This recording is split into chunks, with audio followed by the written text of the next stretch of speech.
But before I give you my suggestion how what SEO should mean nowadays, your reaction to the advice given about this article.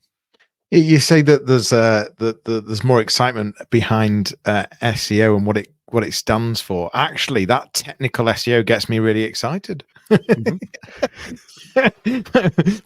Whether that's geeky or not, I really like the technical side and the playing the game of climbing that ladder. However, the point you're making was not that. The point you're making is so true that we need to be thinking about personalization. We need to be thinking about user experience, integration, emerging technologies, all the AI, the machine learning, and even sustainability to some extent. So it's about it encompasses so much more than pleasing Google or pleasing Nice. even pleasing TikTok. Even what I agree in terms of the platform, I'm terrible for using the word Google all the time, but I must admit, whenever I use that word, I actually mean any platform, because you're optimizing on whatever the platform is, even if that's face to face in a room.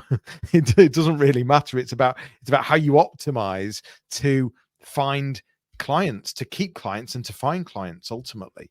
And so it encompasses so much more. I think it's important to definitely have a mindset of moving away from that traditional, for example, keyword density. It's a bit frustrating. I've still got a client that is, whatever I say and whatever hopefully they're not listening and they won't realize who I'm talking about, but if they are, hello. But they're forever asking me specifically on that keyword density, and I'm like, will you stop it? Stop being so prescriptive. Times have moved on way past that. And it's, yes, of course, there has to be context, there has to be understanding, but it's more about, the engagement, the value you're adding. Is it helpful? Is it resourceful? Way more. So what SEO becomes, I'm not sure. I can't predict the future, but for sure, we need to take into account way more.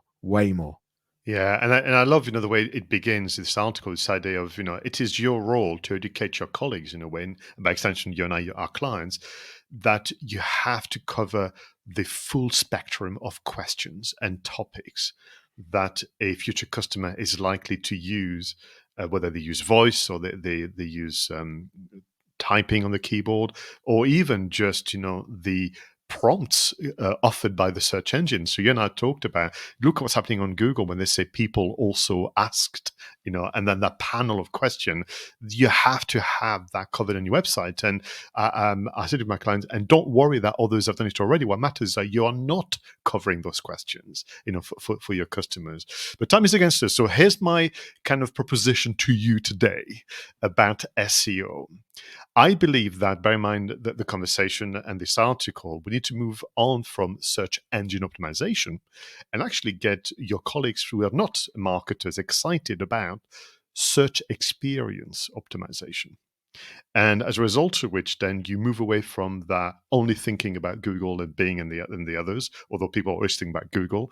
And then it plays to this idea of it's wherever your customers is currently gaining information. The forum, the local business club, newsletter, that kind of things. They are searching for information, and your job is to optimize their experience and for you to become their favorite. So here we go. SEO nowadays equals search experience optimization. Perhaps you've just coined the new phrase. I'm not sure. I'll check it. And if I have, it was done on episode 25 of, And all credits to Pascal Fintoni. We definitely need to reflect on what SEO is all about, and move away from this potentially way too prescriptive. That was Website Stories.